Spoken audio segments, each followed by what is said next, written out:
This is a space in which we're working very hard, and we continue to consult with business, and I know that my Cabinet colleagues are also working on this issue. Pauline. Number 8, sir. With permission, Mr. Speaker, I'll take questions 8 and 9 together. We're determined to tackle geographic inequality and level up our country.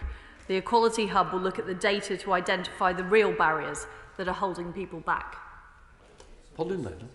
Does she agree that the geographical inequality has been a neglected strand of the equality agenda, not inequality? Well, I very much agree with my honourable friend.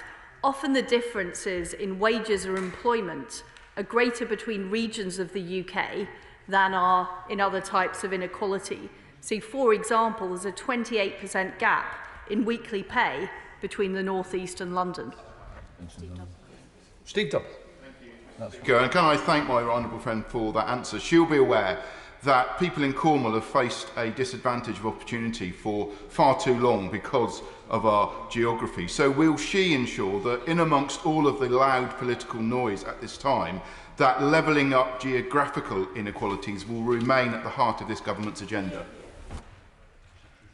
Well, I agree. It's vital we level up across the country and make sure that your postcode doesn't dictate your life chances. As I saw when visiting Cornwall's growing lithium mining industry last week, there are real opportunities to level up and help Cornwall grow economically and benefit all of the people of that great county. Question number 10, sir. Mr. Speaker, the government has taken a number of steps to protect all those who may be disproportionately affected by COVID-19 in order to reduce the spread of the virus. This includes targeted testing of occupations and groups at higher risk, including ethnic minority women. We have also translated the latest information into multiple languages and accessible formats to help ensure our public health communications reach all communities across the country. Women from black and minority ethnic backgrounds are strongly represented in the workforce in our care system. So can I ask the Minister to have a strong focus on keeping care workers safe from COVID, with a particular emphasis on the higher risk faced by women from black and minority ethnic communities in those jobs? My right honourable friend is absolutely right. There are very many BME workers in the social care sector, and they must be properly supported.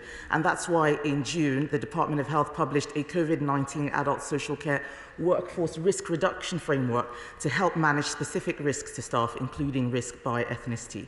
We're also providing financial support to the Race Equality Foundation to provide additional services to BME communities with dementia during the COVID-19 pandemic. Number 11, please, sir. Trade and enterprise are vitally important to women across the world to help them take control of their own lives. That's why we're backing programmes like She Trades and Female Founders to support women across the Commonwealth. Thank you, Mr. Speaker. I thank my right honourable friend for her answer. I have many South Derbyshire residents who have concerns about improving the lives of women in developing countries. They write to me often about this. Can she tell us how women in developing countries will benefit from the trade policies from our government? Well, on Sunday, I was pleased to speak at an UNGA event on investing in Africa's female future. Nimco Ali's 5 Foundation were also represented. They're doing great work to tackle female genital mutilation and bring more economic opportunities for women. And in the Trade Department, we're currently working on trade continuity agreements with countries like Kenya to help build trade and help women in those countries succeed. Number 12, please, Mr. Speaker. Thank you, Mr. Speaker. There has been a worrying rise in the amount of abuse, harassment and intimidation online, and women are often disproportionately targeted by such abuse. It's completely unacceptable and in fact impacts individuals' rights to participate online. We've set out robust measures to deal with this in the Online Harms White Paper, and we'll be publishing a full government response to this later on in the year. Thank you, Mr. Speaker. I'm glad the Minister recognises this point. Almost 1 in 2 women report experiencing online abuse since the start of COVID-19.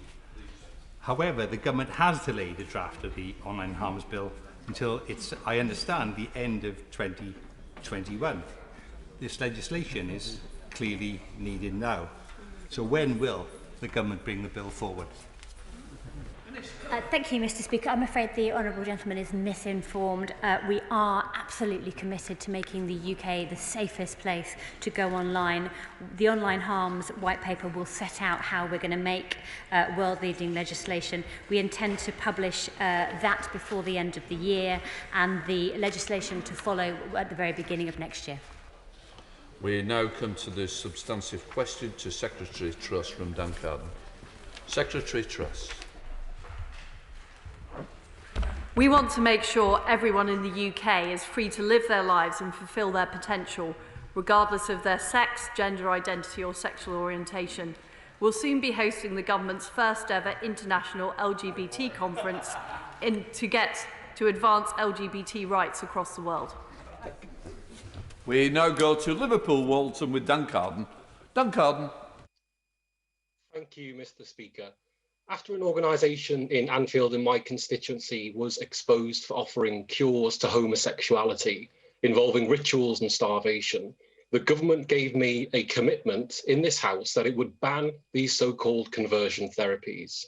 Now, that was back in 2018, and there is real concern this new government is backtracking on LGBT rights. So when will the government bring forward a ban on these harmful practices as promised at its own LGBT action plan? And following her response yesterday on changes to the Gender Recognition Act that fell well short of what's needed to secure the rights of trans people in the UK, will she make a full statement in the chamber to allow proper debate on it? Thank you, Mr. Speaker. Secretary Truss. Well, conversion therapy is a completely abhorrent practice. We are working to end it. We're currently conducting research, and I will be coming back shortly to talk about the future and how we do end it, but it's important that research is conducted. As I made clear in my written statement yesterday, it's very important we protect transgender rights, but also improve transgender healthcare. That's what we're doing by opening more clinics and also making the process of GRC kinder and more straightforward. We have a substantive question to Minister Baird now. Thank you, Mr. Speaker. I would like to make clear caste is not a protected characteristic in the Equality Act 2010. Case law has shown that a claim of caste discrimination may already qualify for protection under the race provisions in the Act.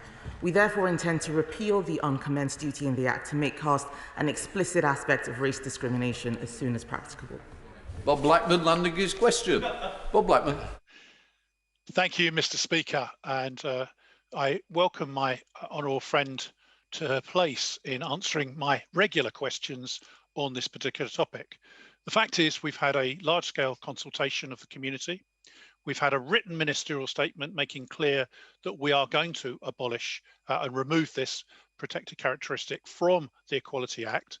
So I would urge my honourable friend to bring forward without delay proposals to remove this unnecessary, ill-thought-out and divisive move in the Equality Act 2010. I thank my honourable friend for that question. We do agree with him. The government completely opposes any discrimination because of a person's origins, including any perception of their caste, and we do remain committed to repealing the duty as soon as the opportunity arises. Question 15, Mr. Speaker.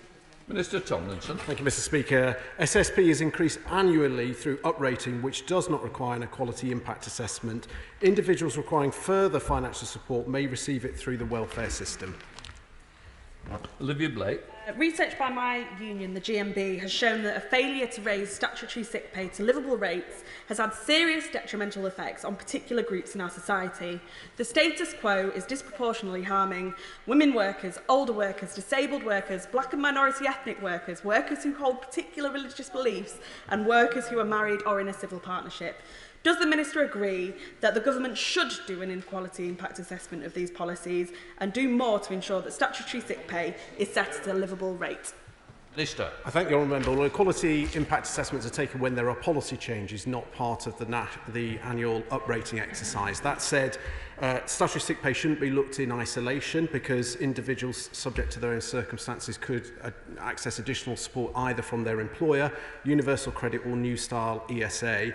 We have recently concluded the consultation Our Health is Everyone's Business, where many of these issues were raised, and we will be publishing our reviews. We understand the points that the Honourable Member has raised. Philippa Whitford. Question 16, Mr. Speaker. Tomlinson. Our priority has been to continue delivering the state pension and pension credit to new and existing customers.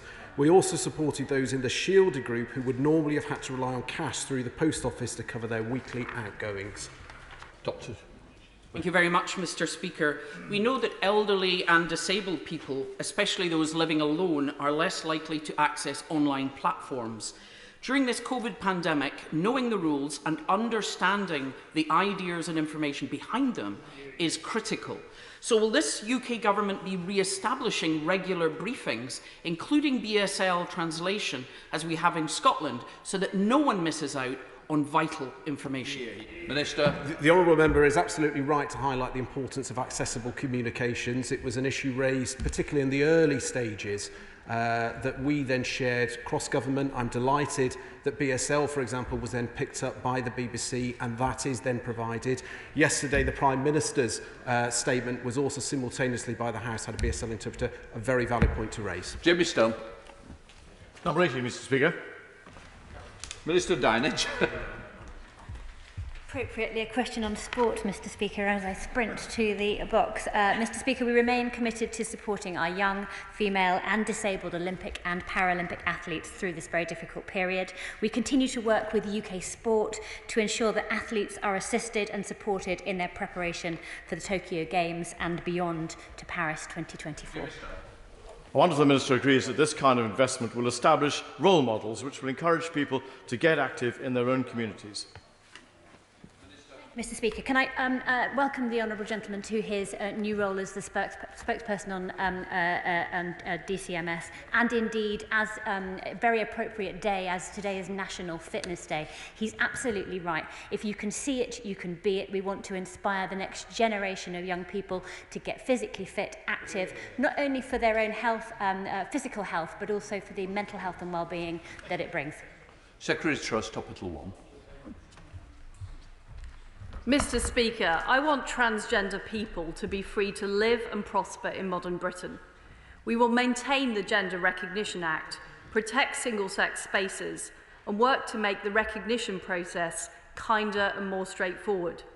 In line with the priorities of transgender people, we're improving health services and reducing waiting times, and we've also launched the Caste review to ensure that under 18s are getting the right support.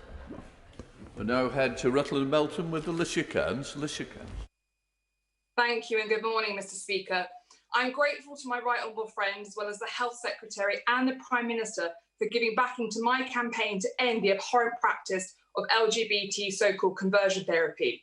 So can my right honourable friend kindly update the House on when she hopes to bring forward this vital legislation? Secretary Truss. Well, I congratulate my honourable friend on her leadership on this issue and also her work to support women when they are giving birth. Conversion therapy is an abhorrent practice, and we are currently conducting research, which I hope will be finished by the end of this month, on how to end it in the United Kingdom, and we will shortly after that be setting out steps to do that. We're now heading to Shadow Minister Marcia Cordova to Battersea. Marcia. Thank you. Thank you, Mr. Speaker. After nearly 3 years, yesterday the government finally published its response to reforming the Gender Recognition Act, and disgracefully they have let the trans community down. Though the written statement included that the government are opening at least 3 new gender clinics this year. So can the Minister clarify whether the 3 clinics mentioned refer to the pilot services committed to by the previous government in 2018, or whether they represent a new investment by this government to improve trans healthcare? Secretary Truss. Well, in line with the priorities of the transgender community, we are seeking to reduce waiting lists in the health service by 1,600 people, as well as improving access to services with 3 new gender identity clinics. We also want to make sure proper training is available to general practitioners to get better services on the front line. Heading back to Marsha with the second question. Marsha Dakota. Thank you, Mr. Speaker. I didn't get an answer to my first question, but I'll try this question. The average wait time for NHS gender services is 18 months, yet the NHS Constitution says that the first appointment should be within 18 weeks. Now, the government have rightly committed to reducing waiting lists by 1,600 people by 2022, but this still leaves an estimated 10,000 trans people on the list. So can the Minister set out what steps the government is going to take to bring these waiting lists down to ensure that trans people can access healthcare within the time set out in the legal framework? Secretary Truss. Well, the Honourable Lady is right that it is a priority to bring down waiting lists and make sure transgender people are getting the healthcare they deserve. That's why the GEO has put extra funding to support Dr. Michael Brady as our LGBT health advisor, and we're working very closely with the Health Secretary and the NHS to make sure those services are in place. Polly Latham. Does the Secretary of State agree that if girls aged between 16 and 18 are persuaded to be married instead of continuing their education, they're likely to be disadvantaged for the rest of their life and less economically active than those who complete an education until at least 18? Minister. I absolutely agree with my honourable friend, Mr. Speaker. Education is important, and it is obviously wrong when girls get married at an early age against their will. I know my honourable friend has done a lot of work to raise these issues, and the government is listening carefully to the debate on the legal age of marriage, and we continue to keep this under review. Tackling forced marriage is one of our key priorities, and I'm proud that we made forced marriage an offence in 2014. Let's head up to Kingston upon Hull with Dame Diana Johnson. Diana Johnson. Thank you, Mr. Speaker. Thank you, Mr. Speaker. The All-Party Parliamentary Group on Sexual and Reproductive Health recent report found that women were increasingly having difficulty accessing contraception through cuts to budgets and complex commissioning arrangements.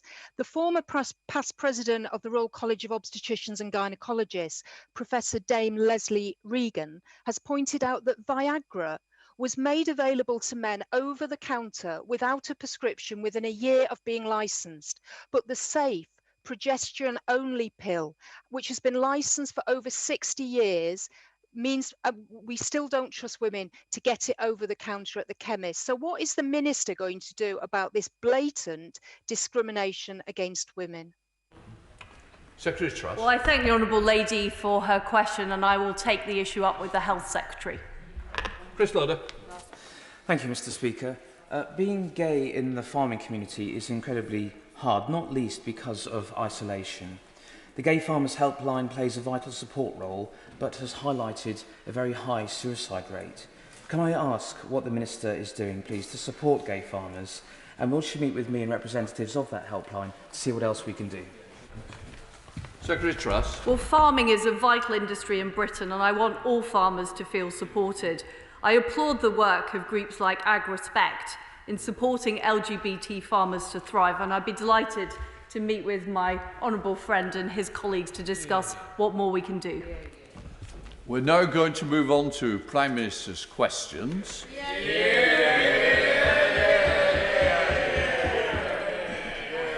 Now I know why you've been in Lincolnshire. Right, let us start with question 1. Jamie Stone to the Prime Minister. Number 1, Mr. Speaker. Prime Minister. Mr. Speaker, this morning I had meetings with ministerial colleagues and others. In addition to my duties in this House, I shall have further such meetings later today. Jamie Stone. Thank you, Mr. Speaker. Clearly, the unanimous decision by Highland Council planning to grant consent for the UK's vertical space takeoff in Sutherland is extremely good news. I hope that the Prime Minister agrees with me that this would be extremely good for the local economy of the Highlands, but also would provide a huge opportunity for the UK economy in terms of the international satellite market. Prime Minister. I absolutely. I congratulate Launch UK on what they are doing, and as he rightly says, it will create 250 full-time jobs, 130 at the facility in Forres, and I'm no doubt launch the UK on a path to ever greater presence in the global satellite market. Lee Rowley.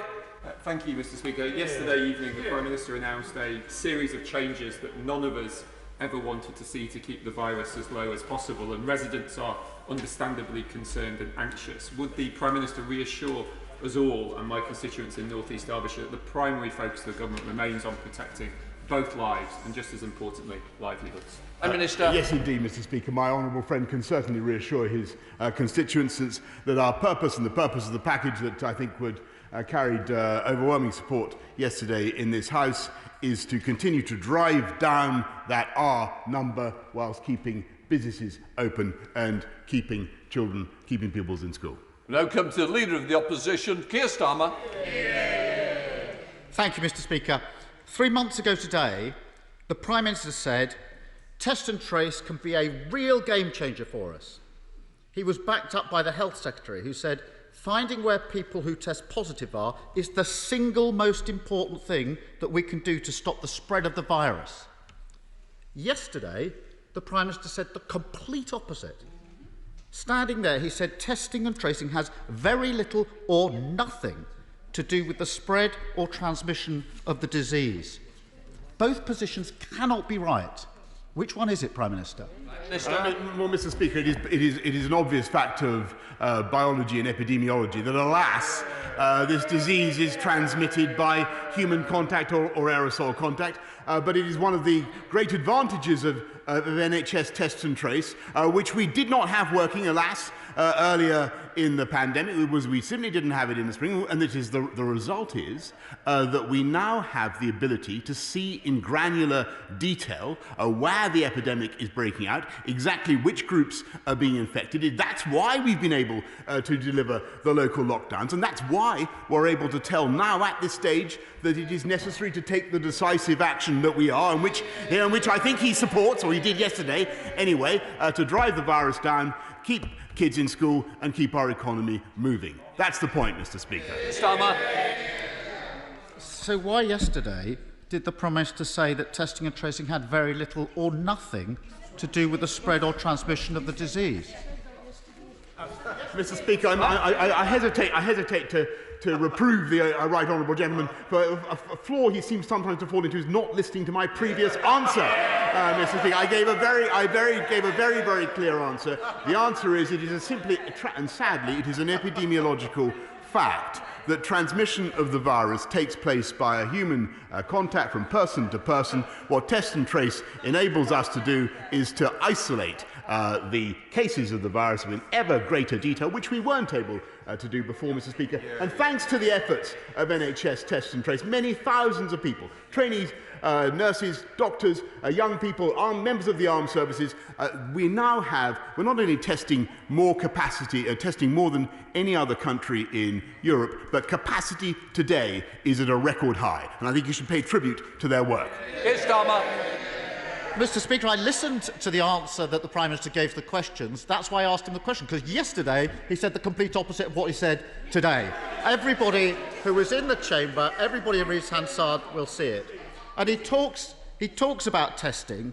Mr. Speaker, can I remind the Prime Minister that last week, before the Liaison Committee, he admitted testing currently has huge problems. Dido Harding said we plainly don't have enough testing capacity. The Health Secretary said fixing testing would take weeks. Pretending there isn't a problem is part of the problem, Prime Minister. It's unclear, and let's test what the Prime Minister's explanation is. Is the explanation for the problems that we haven't got enough capacity? It says which problem? The problem that he acknowledged 1 week ago before the Liaison Committee. Mr. Speaker, is the explanation from the Prime Minister that we haven't got enough capacity because nobody could have expected the rise in demand? That's the Dido Harding defence. Or is it we've got all the capacity we need, it's just that people are being unreasonable in asking for tests? That's the Hancock defence. So which is it? Mr. Speaker, I must say I think that the continual attacks by the opposition on Dido Harding in particular are unseemly and unjustified. And I think that her teams her teams have done an outstanding job in recruiting people from a standing start. This is not for a moment to deny the anxiety of those who want tests, which I readily accept. Of course, we would love to have much more testing instantly, and it is thanks to the efforts of NHS Test and Trace that we are not only at a record high today, testing more people than any other European country, but to get to the point that he raised, Mr. Speaker, we're going to go up to 500,000 tests by the end of October. That is the work of Dido Harding and her team, and I think actually, again, you know, what we want to hear, and what I frankly want to hear, is more of the spirit of togetherness that we had yesterday, Mr. Speaker, because this is an opportunity to support NHS Test and Trace. This is an opportunity to get behind that scheme, to encourage people to believe in it and in its efficacy. Instead, he constantly knocks it from the sidelines, Mr. Speaker. Oh, sorry, I think the whip. I'll just say to the whip, there's a little bit of rowdiness coming from here, also from your good self, which I normally never have from you, and we're having a little bit from this side. I want to be able to hear the Prime Minister. When I can't hear the Prime Minister, I do worry about the people who are watching proceedings. If we have further comment, please do so. Speak to me afterwards. Right, where are we up to? Keir Starmer. Mr. Speaker, the Prime Minister knows my complaint is not with the NHS, it's with the government. My wife works for the NHS. My mother worked for the NHS. My sister works for the NHS. So I'm not going to take lectures from the Prime Minister on supporting the NHS. The Prime Minister says we've got capacity, goes on and on about capacity. Let's test that. 3 weeks ago, millions of children went back to school. That's a good thing. Then the inevitable happened. Kids get coughs, bugs, flu. That's what happens. It's in the job description. But there's no effective system in place to deal with it. Many can't get tests quickly. Schools are allocated only 10 tests. Many wait days for the results. The outcome is obvious. Child and siblings off school, mum, dad or carer off work, and in some cases all year groups off school. How on earth did we get into this mess? Prime Minister. Come on, Mr. Speaker. He knows perfectly well that, and he'll have read the advice from the 4 chief medical officers that there's an exceptionally small risk to children of primary and secondary school age from this disease. He knows that children have a significantly lower rate of infection. That's all in the letter that they've published today. But he also knows that we are doing our level best to get every child a test who has symptoms, and further, that thanks to the efforts of teachers in this country, of parents, pupils, 99.9% of our schools are now back. And in spite of all his attempts, I may say, throughout the summer, to sow doubt on the idea that schools were safe. The people of this country had more common sense, Mr. Speaker. Keir Starmer. Such a poor defence. That's such a poor defence. The point isn't whether the children have got COVID. It's that they've got COVID symptoms, and then they're off school. The government's own department shows that 1 in 8 children are off school this week. That disrupts their education. Whether it's COVID symptoms or other symptoms is nothing to the point. If the Prime Minister doesn't see that, he's really out of touch with families and what they're going through in schooling day in, day out in the last few weeks. The reality is, losing control of testing is a major reason why the Prime Minister is losing control of this virus. As a result, he's phasing in health measures, restrictions which we do support. But at the same time, he's phasing out economic support. Health measures and economic measures are now dangerously out of sync. Let me quote the Director General of the CBI. There can be no avoiding the crushing blow new measures will bring for thousands of firms. It's vital, she says, that all announcements of restrictions go hand in hand with clarity on the business support to protect jobs. Why wasn't that announced yesterday? Mr. Speaker, let's be in absolutely no doubt that the work that this government has done to protect the economy of this country, to support the jobs of 12 million people through the furlough scheme, an overall expenditure of about £160 billion, has been unexampled anywhere else in the world. And I think he should pay tribute to the Chancellor and his work. And we will go forward with further creative and imaginative schemes to keep our economy moving. And that is the essence, Mr. Speaker, of the plan, of the proposals that he talks about our president. He supported them last night, or he supported them yesterday, Mr. Speaker. I hope he continues to support them. The essence of what we're saying, Mr. Speaker, is that we want to depress the virus, but keep pupils in school and keep our economy moving. That is the single best thing we can do to support firms across the country. Keir Starmer. Mr. Speaker, I'm not asking about the support that was being put in place in the past. We support that. I'm asking about the support that's needed now, particularly in light of the restrictions announced yesterday. Mr. Speaker, this is not theoretical. Yesterday, 6,000 jobs were lost at Whitbread, one of the major employers in the hospitality sector. The CBI, the TUC and trade unions, the Federation of Small Businesses, the British Chamber of Commerce, the Governor of the Bank of England, they're all calling on the Prime Minister to stop and rethink. Support the businesses affected. Don't withdraw furlough. We've been saying it for months.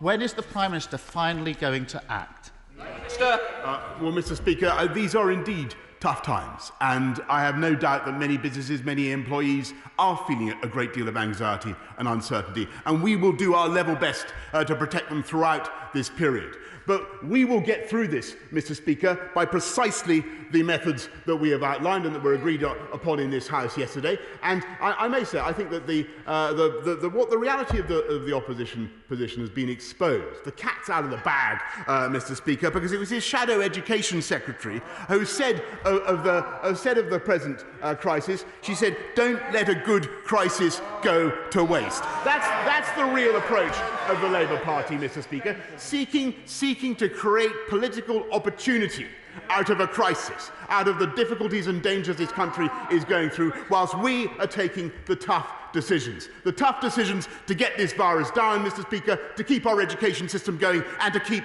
our economy moving. He supported it yesterday. I hope he will, in a spirit of togetherness and unity, that he will continue to give it his support. Ben Bradley. Mr. Speaker, our local football clubs are hugely important to our communities. Mansfield Town is a fine example of a club that both works with and invests in our town. But many sports clubs around the country have found that their hopes of welcoming fans back to stadiums next month have been dashed. So, given that many Football League clubs are so reliant on gate receipts to be viable, can my right honourable friend assure me that he'll do everything possible to support these clubs, both as businesses, but for the communities that rely on them too? Minister. Well, Mr. Speaker, I know what a passionate supporter my honourable friend is of Mansfield Town, and I can tell him, and I want to thank, by the way, John and Carolyn Radford and all they have done for the club, and I can tell him that the Secretary of State for Culture, Media and Sport is in active consultations with clubs across the country to see what we can do to help. We now come to the SNP leader, Ian Blackford. Thank you, Mr. Speaker.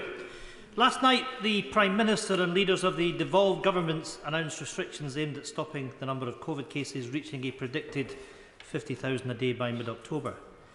But there are other major threats that we face this October. There's another set of numbers, and all of this is of the Tory government's own making.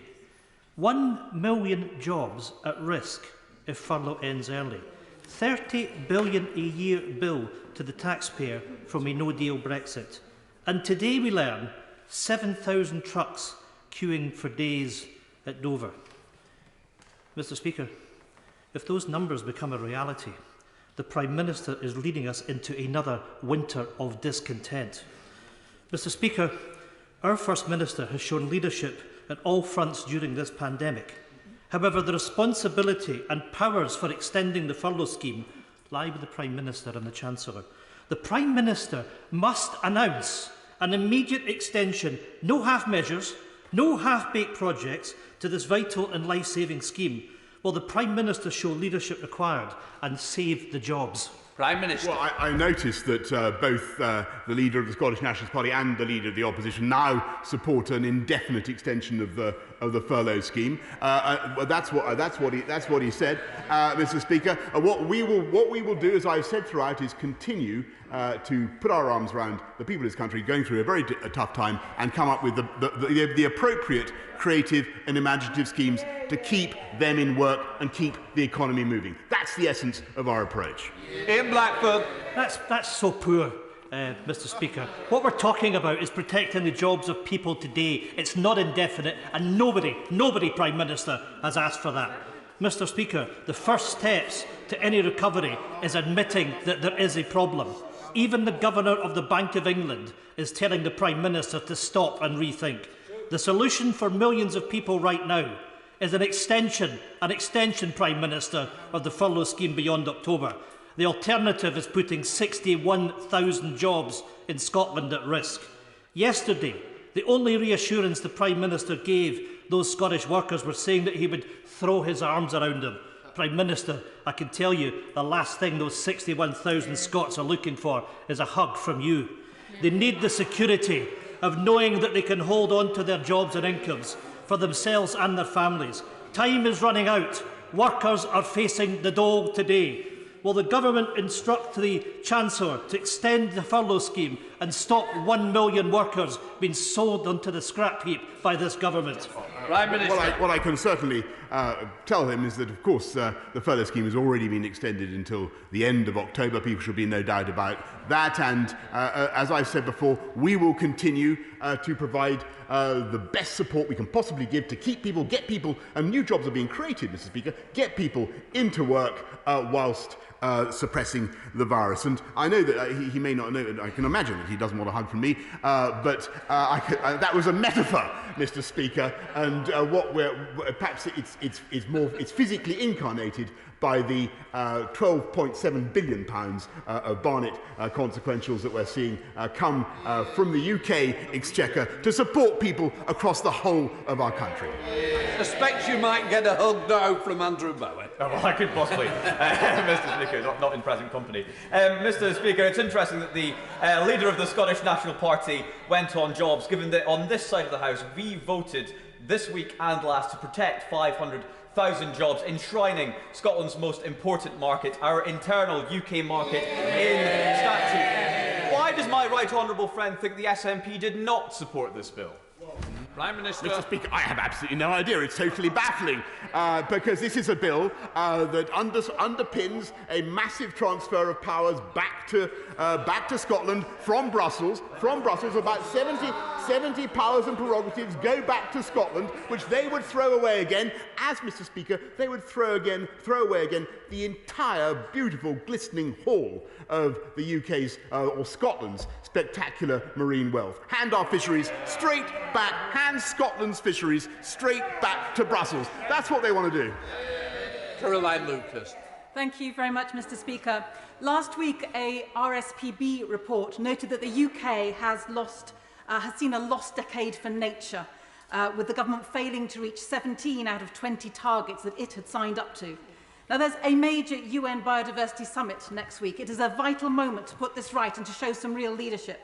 Now, the EU's Biodiversity Summit aims to protect a minimum 30% of land and sea for nature by 2030. So, will the Prime Minister commit now to at least match that goal, 30% of land and sea for nature by 2030, and deliver the funding via the forthcoming spending review?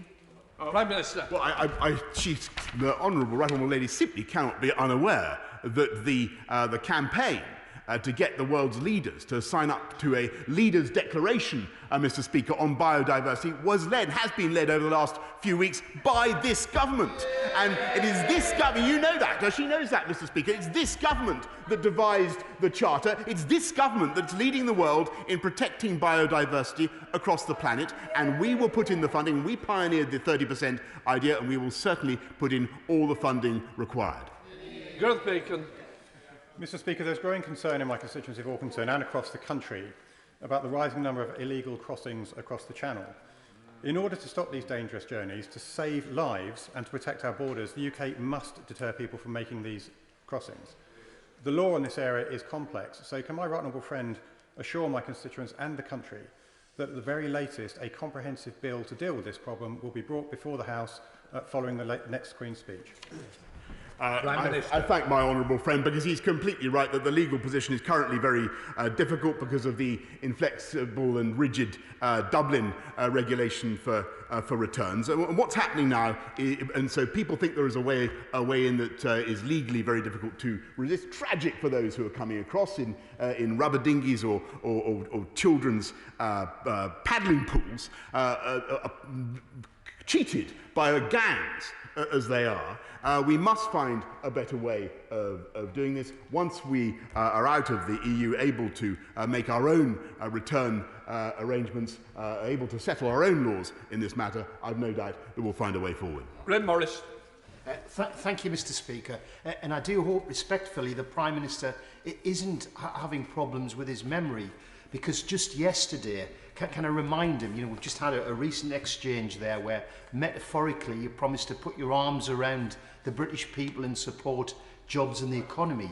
Now we know that the CBI and the TUC, businesses and unions, employers and workers, and now even the Bank of England are united in a call for a targeted expansion in the COVID job retention scheme. And make no mistake, there's a tsunami of job losses in the pipeline within 38 days. So will the Prime Minister please listen to that advice and take urgent action? And I'd like a yes or no answer, please. Prime Minister. Well, I think that the honourable member is entirely right about the gravity of the situation. And although it is true that some firms are powering through this, many face very difficult circumstances. And that's why we've put in the support that we have. That's why don't forget there's the job retention bonus at the end of the year to help people, firms to keep people in employment. But also that's why we're looking at a massive package now of investment in jobs and growth in the medium and the short, medium and the long term. And you look at the £2 billion Kickstart fund that we've already put in place, about £640 billion of investment overall in infrastructure. And what I can tell the House is, in addition to the package that I set out yesterday, as I said earlier on, as I said to the right honourable gentleman, there will be creative and imaginative measures from the Chancellor to help people through this crisis. Thank you very much, Mr. Speaker. Prime Minister, like you, one of my top priorities is improving education and spreading opportunity across Devon and the West Country. I welcome the new £1 billion school rebuilding programme, which will help refurbish 50 schools from next year. Tiverton High School in my constituency is currently in a flood zone, but we do have permission to build a new school and move out of the flood zone. So Sammy Crook, the head teacher, the governors and the Devon County Council are all backing this scheme. Could I make an early bid for Tiverton High School? Could you back us to have a new school in the rebuilding programme to raise the aspiration and the opportunity for the great young people of Tiverton? Well, Mr. Speaker, the cause of education in Tiverton could have no more fervent and more effective advocate than my honourable friend. And I can tell him, although the first 50 schools, the first 50 have not yet been announced, I know that my right honourable friend, the Secretary of State for Education, will have heard that powerful cry, and I have no doubt that he will be answered. Patrick Reddy. Thank you, Mr. Speaker. Does he understand that as long as these powers are reserved, it is the government that has to meet the costs that come with the pandemic? So he can either do that by extending the job retention schemes, especially for those who are excluded, or through sector-specific support, or he can pay the long-term price of long-term unemployment, increased social security, and all the damage that comes to the economy and the society with it. So which of those is it going to be? What is his vision for building back better? I thank the Honourable. Very simply, Mr. Speaker, it is to keep doing what we have doing, but to intensify our support for every part of the union, from spaceports, Mr. Speaker, to backing our armed services throughout the whole of the UK, to investing in our healthcare. That is what we will do, and the overall Barnett consequentials, as I've said so far, are £12.7 billion, and we will continue to provide that support, Mr. Speaker. James Wilde. Thank you, Mr. Speaker. On Saturday, I was at Norwich City's match as part of the pilot to let fans back into football, and it's disappointing that the reopening has now been postponed. And with King's Lynn Town, Mansfield and many other clubs and sports facing a real threat to their viability with no fans coming into the grounds, will my right honourable friend urgently look at a sports recovery fund to ensure their viability and their place at the heart of our local communities?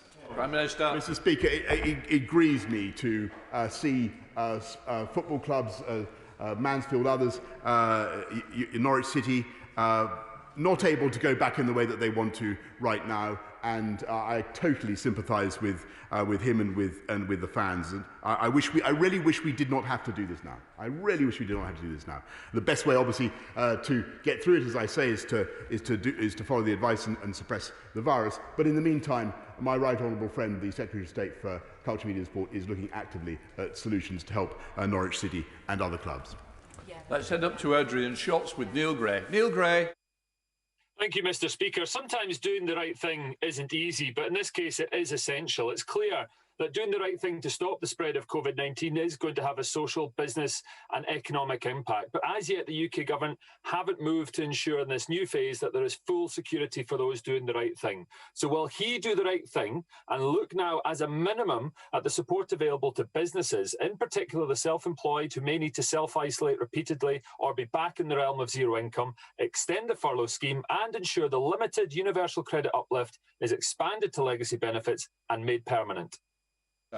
Well, thank you, Mr. Speaker. Thank you, Mr. Speaker. The honourable gentleman is right in the sense that, of course, the government is going to come forward with further measures. I don't think that it would be sensible simply to extend the current existing furlough scheme in its present form beyond the end of October, but we will do everything we can to support businesses, to support those in jobs, and indeed the self-employed, as the honourable gentleman rightly says.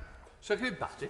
Thank you, Mr. Speaker. My constituents in Meriden understand the need for more housing, but the majority of Meriden is Greenbelt land. And across Meriden, in places like Balsall Common, Dorridge, Knoll, Dickens Heath, Hockley Heath, Catherine de Barnes and Hampton and Arden, residents are quite rightly concerned about the pressures on the Greenbelt. So can the Prime Minister confirm that his government is a brownfield first government, and can he also confirm he'll do everything he can to protect our precious Greenbelt?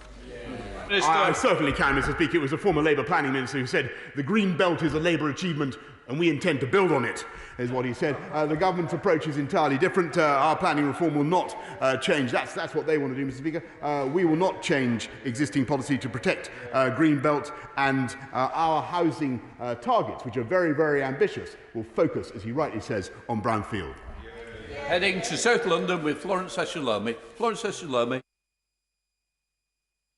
Thank you, Mr. Speaker.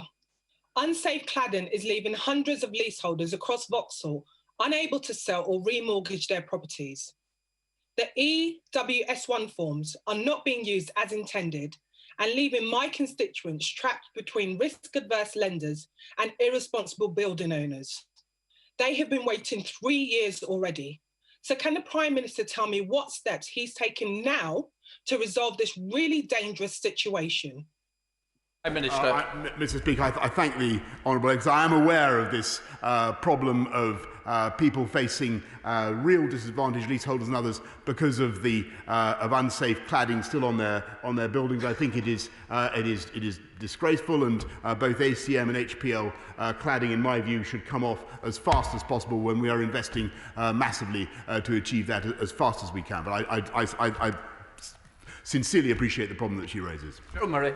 Thank you, Mr. Speaker. In 2006, Menheniot Parish Council were told of improvement plans to their dangerous junction on the A38, something I've long campaigned for. But 2 months ago, the regional director of the southwest part of Highways England told me this was not going to happen, blaming the change from the old Highways Agency. Can my right honourable friend tell me when, if ever, the people of Menheniot will finally see shovels in the ground?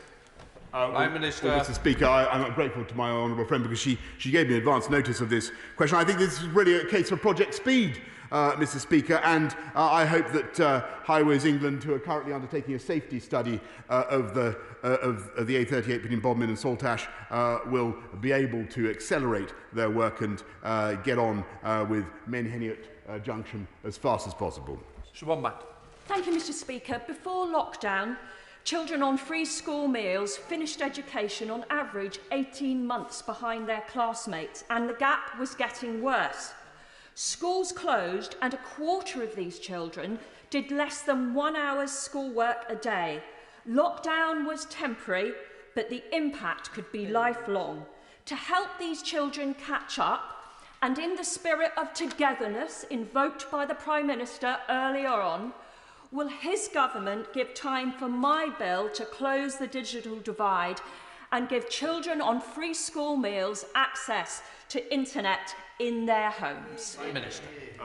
Well, I'm very grateful to the Honourable Lady, because she's raising a very important point, and getting kids into school, getting kids back into school has been the most important objective that we've had over the last few months. And I'm glad that it's got underway. But she's right in what she says about the digital divide, and that's why we're investing massively in online education, giving many thousands of 220,000 laptops and tablets, and putting routers in schools across the country. That is what we are going to do, and I want to see a world in which every school in our country has full gigabit broadband with the equipment that will give the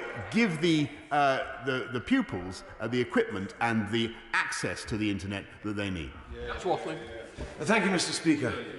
Would my right honourable friend agree that as the UK's performing arts are a global gold standard, which are not only the envy of the world, but also a vital showcase for UK PLC across the world, we should treasure it, and we should look after that industry? And we've had the furlough and other schemes, job retention schemes, but there are those that have fallen through the cracks, and that, Mr. Speaker, are the freelancers. We must do something to protect the freelancers, the actors, the costumiers, the prop makers, many others. Can we do something to look after those people?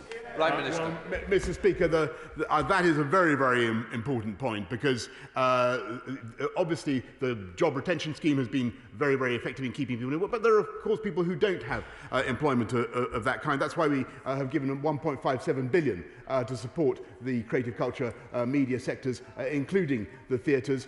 We will do whatever we can to support the freelancers that he describes, because they are the backbone of our theatrical world, which is, as he knows, and is the jewel in the crown of the London cultural economy.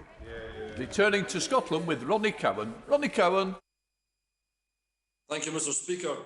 The word is that Downing Street is taking control of the upcoming review of gambling legislation. Is this true?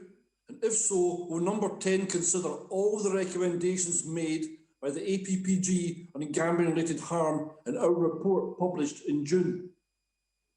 Minister. Mr. Speaker, what I can certainly tell the honourable gentleman is that I am not an enthusiast for encouraging the spread of gambling in this country. Anthony Brown. Thank you, Mr. Speaker. Like the vast majority of the British public, I support the new restrictions. And the Right Honourable friend, the Prime Minister, said we will get through this.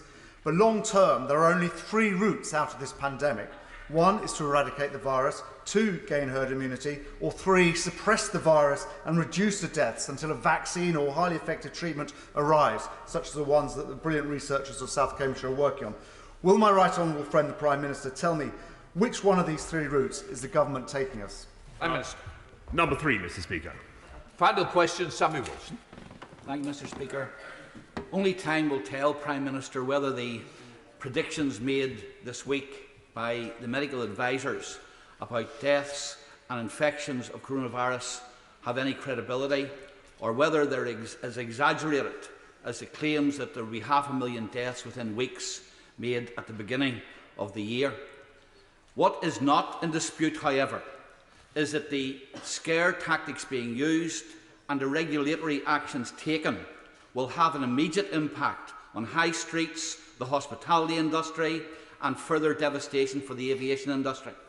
Since the economic consequences are borne by people, businesses and local economies, will the government make a commitment to, first of all, retaining continued support for employment, giving resources to devolved authorities to help local economies, and suspending air passenger duty to stave off bankruptcies and save jobs? Well, Mr. Speaker, he makes the Honourable makes a powerful point of scepticism about the medical forecasts. All I can say is that everybody should look at what's already happened in the first phases of this pandemic and be in no doubt that it is possible that such a thing could happen again. And it's precisely to avoid that we are taking the steps now that we are, because a stitch in time saves 9. And there'll be far more damage to the economy throughout our country if we failed